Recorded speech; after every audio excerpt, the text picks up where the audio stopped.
اسلام کی سب سے بڑی خوبی پتہ ہے کیا ہے؟ اس وقت دنیا کا سب سے بڑا مسئلہ ڈپریشن ہے، جس کا کسی کے پاس علاج نہیں ہے. اسلام اس کا علاج بھی کر رہا ہے. اسلام کہہ رہا ہے میرے پاس اس کا حل ہے. میں اگر لسٹ بنانا شروع کروں نا لوگوں کے فون سن کر کے کتنے لوگ ہیں جن کے میرے بیان سن کے 5 سال سے ڈپریشن کی گولیاں کھا رہے تھے، وہ گولیاں چھوٹ گئیں، تو آپ حیران ہو گئے. آپ کہہ سکتے ہو مفتی صاحب آپ چٹکلے سناتے ہو اس لیے. نا نا نا نا نا، وہ بیانات سن کے جو میرے بیانات اسپیشل اسٹریس اور ڈپریشن کے بارے میں ہوئے ہیں. آج مغرب کے بعد اسلام آباد سے ایک صاحب کا فون آیا، میں نے اتفاق سے اٹھا لیا. ارے مفتی صاحب کب سے تلاش میں. میں نے کہا کیا ہو گیا بھائی؟ کہہ رہے ہیں بھائی میں کئی سالوں سے ڈپریشن کی گولیاں کھا رہا ہوں، میری ڈپریشن ختم نہیں ہو رہی تھی. آپ کا میں نے ایک ڈپریشن کے خلاف بیان سنا، ڈپریشن کیسے ختم کریں یہ تھا یا پتہ نہیں کیا تھا. کہہ رہے ہیں میں حیران ہوں کہ میری ڈپریشن ختم ہو گئی. اور وہ تو کہہ رہے ہیں میں نفسیاتی ڈاکٹروں سے جا کے لڑ رہا ہوں کہ یار اس مولوی کے بیان سن کے میں ٹھیک ہو گیا جو نہ ماہر نفسیات ہے نہ کوئی ڈپریشن پہ اس نے کورس کیے ہوئے ہیں، اور تمہارے گولیاں کھا کے میں ٹھیک نہیں ہو رہا. تو میں نے اس سے کہا میرے بھائی یہ مولوی کا کمال بولو نہیں. ہم بھی جو خوش ہیں تو اسلام کا، ہم تو نہیں کہتے ہم سچی پکے مسلمان ہیں بھائی، ہم تو بہت ہی نالائق ہیں. ایک نسبت ہے اسلام کی طرف، وہ تسلیاں دیتا رہتا ہے ہم کو. وہ کیا کرتا رہتا ہے؟ وہ تسلیاں دیتا رہتا ہے. بھائی سب سیٹ ہے، کوئی مسئلہ نہیں، ہو جائے گی، صبر کرو، ٹھیک ہے نا. کیا مطلب؟ یعنی پریشانی دور ہو جائے گی، یہ مطلب. آپ کچھ اور لے کے جا رہے ہیں، ویسے میں بھی وہی مراد لے رہا ہوں. اچھا خیر، اس کی ایک مثال دیتا ہوں میں، ایک مثال، اس سے آپ کو سمجھ میں آئے گی بات. کبھی کبھار نا مجھے جوش چڑھتا ہے تو میں فون اٹھا. ابھی بہت عرصے کے بعد میں نے فون سننا شروع کر دی ہیں، لیکن پھر وہ بھی اس لیے کہ اتنی بھرمار ہو جاتی ہے نا کہ لوگوں کی ٹینشنیں سن کے آدمی بھی تھک جاتا ہے. پھر میں بند کر کے رکھ دیتا ہوں. ابھی میں بالکل موبائل لیس ہو گیا، میری زندگی سے موبائل نکل گیا. تو میں نے کہا بالکل میں ویسا ہو گیا ہوں جب نیا موبائل ایجاد ہوا تھا. صحیح ہے نا. اب میں نے دوبارہ تھوڑا سا پھر ہونے لگا، پھر بند کر دوں گا. تو میں نے فون سنا تو کسی نے مجھے کال کر کے بتایا، ایک خاتون نے کہا کہ میرے ایک بچے اب بیمار پیدا ہوا معذور، دوسرا بھی اب مجھے دوبارہ ولادت ہونے والی ہے. میں اتنی ٹینشن میں ہوں کہ تیسرا معذور بچہ پیدا ہو، اور ٹینشن سے میری حالت ایسی ہو گئی، میں گولیاں کھا رہی ہوں، یوں کر رہی ہوں، اور میں جناب وظیفے پڑھ رہی ہوں. اور پھر مجھے کہنے لگی میں نے رات کو اتنا لمبا وظیفہ پڑھ کے جب میں سوئی تو مجھے خواب آیا. میں نے کہا میں نے بہت سن لی، اب آپ خاموش ہو جائیں. وہ کہنے لگی میں رات کو سوئی، میں نے یہ والا وظیفہ، مجھے ایک عامل نے بتایا، بزرگ نے بتایا یہ ہوا ہے، تو میں نے یہ والا وظیفہ، میں خواب. تو جیسے ہی خواب پہ پہنچی میں نے کہا اسٹاپ. میں نے کہا مجھے خواب نہ سنائے، آپ خوابوں کی دنیا سے باہر نکلا. کہہ رہی مجھے کوئی وظیفہ بتا دے. میں نے کہا میں آپ کو وظیفہ بالکل بھی نہیں بتاؤں، کیونکہ آپ کو یہ والا وظیفہ پڑھنے سے یہ والا خواب آ رہا ہے، تو دوسرے والے وظیفے سے دوسرا والا. جو آدمی پڑھ کے جب تھکاوٹ تو عجیب پھر خواب تو آتے ہیں. میں نے کہا محترمہ آپ کا علاج صرف ایک چیز میں ہے. آپ نے یہ کیوں فرض کر لیا کہ معذور بچہ مجھے کسی قیمت پہ نہیں چاہیے؟ یہ سوچ غلط ہے. آپ خدا سے لڑ رہی ہو. سمجھ میں آ رہی ہے بات؟ اس دنیا میں آپ کی مرضی بولو نہیں، اس میں خدا کی چلے. خدا کی مرضی پہ راضی ہو جاؤ، دعا مانگو، کوئی وظیفے نہیں پڑھو، دماغ خراب، خواب آ رہے ہیں جو چھوڑ دیں ان کو. حقائق کی دنیا میں آؤ، دعا مانگو، اے اللہ مجھے نیک صالح اولاد دے، گڑ گڑاؤ اللہ کے ساتھ، اور اے اللہ مجھے صحت مند اولاد دے، مجھے آزمائش میں نہ ڈال. دعا گڑ گڑا کے مانگو، لیکن دل میں یہ رکھو میرا کام تھا مانگنا، ہوگا وہی جو اس کی بولو مرضی، اور جو ہوگا میرے حق میں بہتر ہوگا. میرا خدا میرے ساتھ غلط. میں نے کہا یہ ذہنی طور پر تیار ہو جاؤ کہ تیسرا بھی معذور ہو سکتا ہے.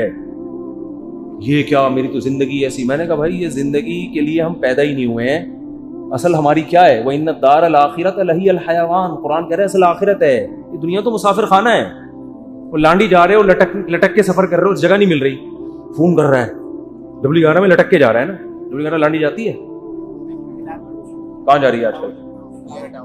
ٹاور تو جاتی ہے، اس سے آگے نہیں جا رہی. کیا فائدہ W11 اتنے ہم فضائل سن. ایسا نبات سے آپ W11 میں بیٹھے، جگہ نہیں ملی، لٹک کے جا رہے ہیں. آپ گانوں کی آواز آپ کو کھڑکی سے ہوتی ہوئی آ رہی ہے. W11 میں تو لوگ گانے سننے کے لیے بیٹھتے ہیں، آپ کو مزہ ہی نہیں آ رہا. اور پھر پاؤں میں کھڑے ہوئے آپ، اب آپ ادھر فون کر رہے ہیں، ادھر فون کر رہے ہیں. مفتی صاحب کوئی وظیفہ بتا دیں، سیٹ مل جائے. میں کیا بولوں گا؟ ابے بھائی ٹاور اتر جائے گی گاڑی، صبر کر لے تھوڑا سا. جو بیٹھے ہوئے وہ بھی ٹاور پہ اتریں گے، تیرا باپ بھی ٹاور پہ اترے گا. تمیز سے اگر سمجھ میں نہیں آئے گی یہی بولوں گا نا، اتر جائے گا ٹاور پہ، صبر کر لے. وہ کہہ رہے نہیں، وہ اس کھڑکی میں جو بیٹھا ہوا اتنے مزے سے وہ تو سب کچھ دیکھ رہا ہے. ہے بھائی, کھڑکی میں ہوا بھی آ رہی ہے, اس کو کرایہ میں نے بھی اتنا دیا, خدا کیا ناانصافی کر رہا ہے, اس کو کھڑکی ڈرائیور کے ساتھ بٹھا دیا اور مجھے لٹکا دیا. خدا کہے گا بھائی وہ جو وہاں بیٹھا ہوا ہے نا, تو پھر بھی 2 منٹ میں آرام سے اتر کے چلا جائے گا, وہ جو وہاں گھسا ہوا ہے اس کو نکلتے نکلتے 2 دفعہ جیب کٹے گی اس کی. تو یہ ٹینشن برداشت کر لو, دنیا کیا ہے, مسافر خانہ ہے. تو میں نے کہا اس کے علاوہ, کیونکہ یہ ٹینشن ہی کوئی دوسری ٹینشن کھڑی ہو جائے گی. پھر میں نے اس خاتون سے کہا, میں نے کہا آپ کا معذور بچہ پیدا ہو, اور وہ معذوری بھی ناقابل برداشت نہیں تھی, تو آپ یہ سوچ لو کہ دنیا میں بہت سے لوگ ایسے ہیں جو اس سے بھی زیادہ ٹینشنوں میں ہیں. میں نے کہا آپ کا شوہر اچھا ہے, آپ کو کھلا رہا ہے پلا رہا ہے, سسرال سپورٹ کر رہا ہے, بچوں میں ایک فالٹ پیدا ہو رہا ہے, اس سے بھی بڑی بڑی ٹینشنیں, ایسے ایسے میاں ملے ہوئے ہیں, مارتے ہیں پیٹتے ہیں, زندگی عذاب بنائی ہوئی ہے.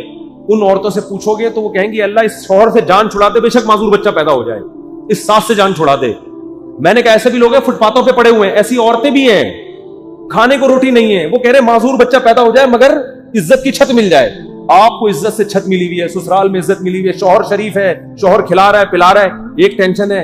اور یہ ٹینشن بھی اللہ کیا کہہ رہا ہے, میں نے ان کو حدیث سنائی, من سخط فلہ الرضا, نبی نے فرمایا جب اللہ کسی مشکل میں ڈالے, فلہ السخط, تو جو اللہ سے ناراض ہو گیا نا اللہ بھی اس سے ناراض, اور جو اللہ سے راضی رہا اللہ بھی اس سے راضی رہے گا, اللہ کی رضا ملے گی. بھائی ایک صحابیہ نبی کی خدمت میں آئی, عرض کیا یا رسول اللہ مجھے دورہ پڑتا ہے, کوئی مرگی کا یا کوئی آصف کا دورہ تھا کیا تھا, میں جسم کے کپڑے پھاڑ دیتی ہوں, بالکل ایسے ہو جاتی ہوں اور میری طبیعت بہت خراب ہو جاتی ہے, آپ اللہ سے دعا کریں میری یہ بیماری ٹھیک ہو جائے.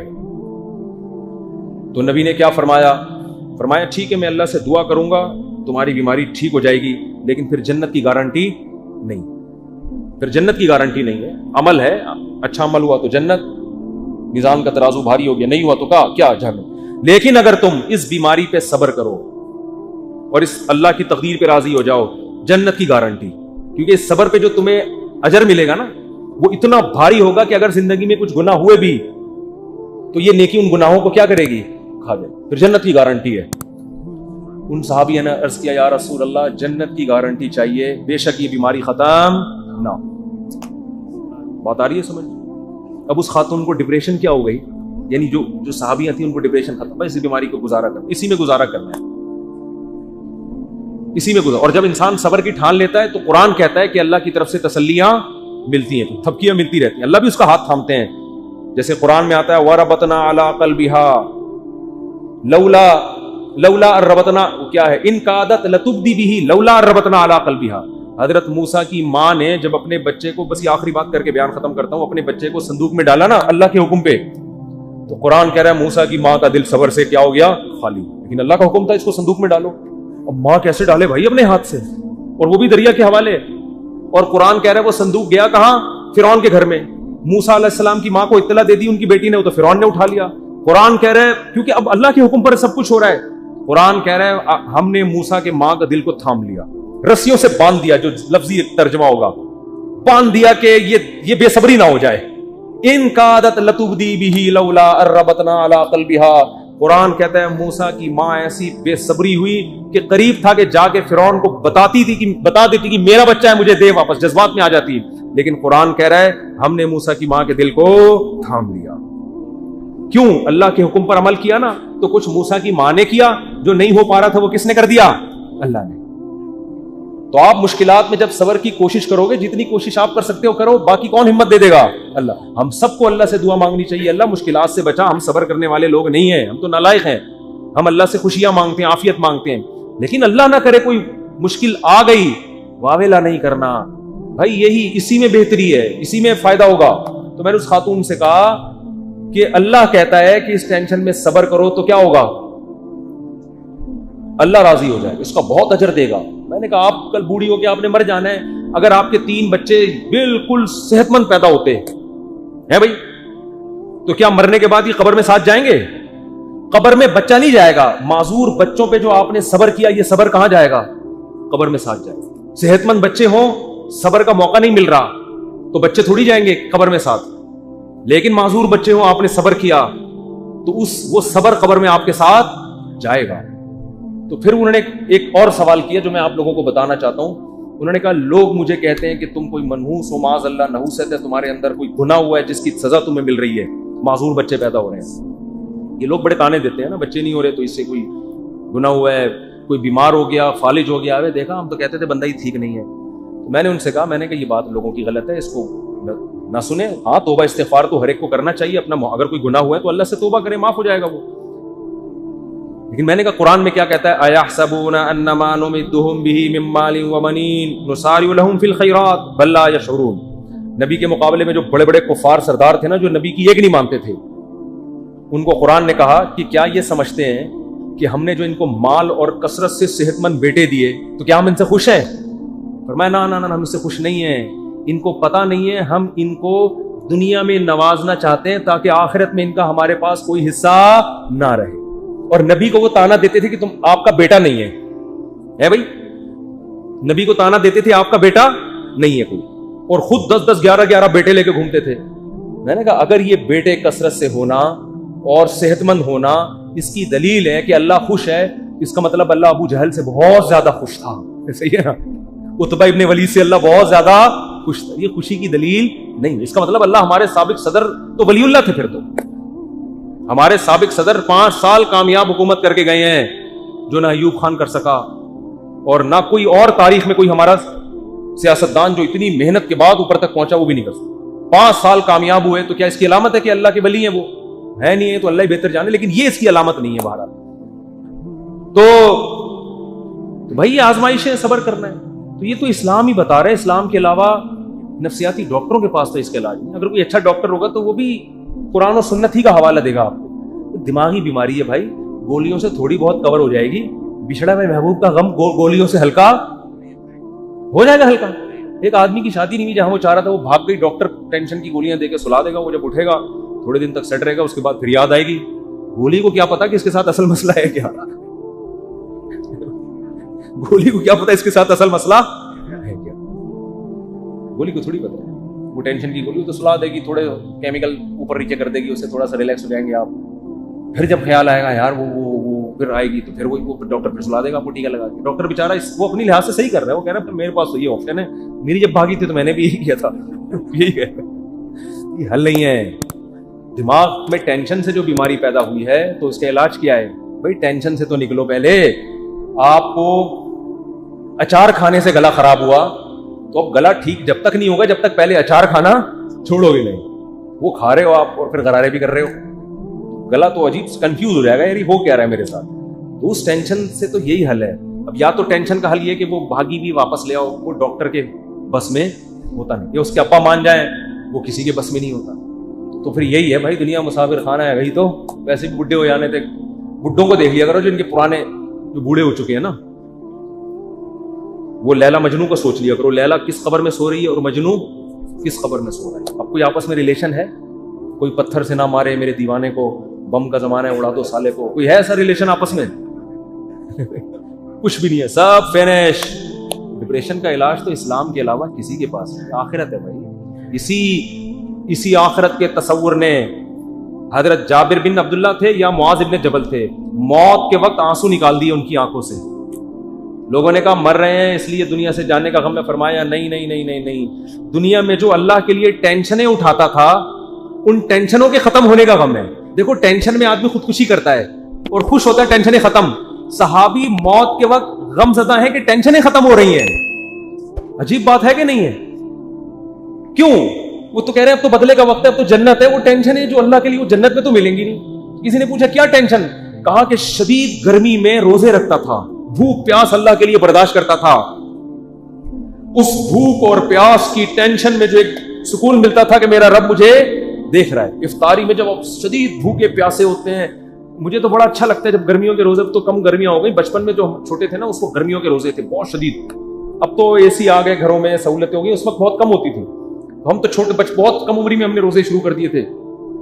ہمیں یاد ہے اس وقت شدید گرمی میں کراچی کی جون کے روزے ہم اسکول میں رکھ کے آتے تھے تو نا شدید پیاس سے ڈھال ہوتے تھے. 1 یا 2 بجے کا ٹائم ہوتا تھا. پھر ہم نکل جاتے تھے محلے میں، تھڑے نہیں ہوتے، پیپل کا درخت تھا، اس کے نیچے ایک تھڑا تھا، 2-4 درخت تھے، وہاں تھڑے پہ سارے روزے دار آ کے لیٹے. کوئی یوں پڑا ہوا ہے، کوئی یوں پڑا. ہماری مسجد کے امام صاحب آ کے لیٹ جاتے تھے, لڑکوں سے بولتے جا بھائی ٹھنڈا پانی لے کر آ میرے سر پہ ڈال, تو لڑکے مسجد کے امام کی خدمت کر رہے تھے, ان کے سروں پہ ٹھنڈے پانی کچھ جو بچ گیا وہ اپنے اوپر تولیے گیلے کر کے, اتنی پیاس لگتی تھی. پیدل اسکول بھی ہمارا بہت دور تھا, پیدل جا رہے ہیں پیدل آ رہے ہیں. اب پڑھے میں کوئی کام نہیں ہو رہا, اللہ کو یہ ادا پسند نہیں آئے گی کہ یار یہ آخرت پہ صرف زبان سے یقین نہیں رکھتے, اپنے عمل سے بتا رہے ہیں کہ ہم آخرت کو مان. پھر ہم نہانے جاتے تھے نا, ہمیں اندازہ ہوتا کتنا ٹھنڈا پانی اوپر گرتا تھا, ایک قطرہ حلق میں نہیں نگل رہے, حالانکہ اب نگل لیں گے تو کوئی دیکھنے والا نہیں. لیکن نہیں بھائی, بتا ابا نے اما نے, بھائی بہت لوگوں کو اپریشیٹ کرنے کے لیے میرا خیال ہے ٹھیک کام ہے. اور میں پہلے بتا دوں کہ ہماری زندگی میں بہت ساری عیوب بھی ہوں گے یقیناً, تو وہ میں نہیں بتاؤں گا اور بتانے بھی نہیں چاہیے. تو اس لیے یہ نہ سمجھے کہ بہت ہی کوئی پہنچے ہوئے ولی اللہ ہے, جیسے ہی ہیں جیسے آپ لوگ ہیں, ٹھیک ہے نا, اور ہو سکتا ہے آپ ہم سے اچھے ہوں.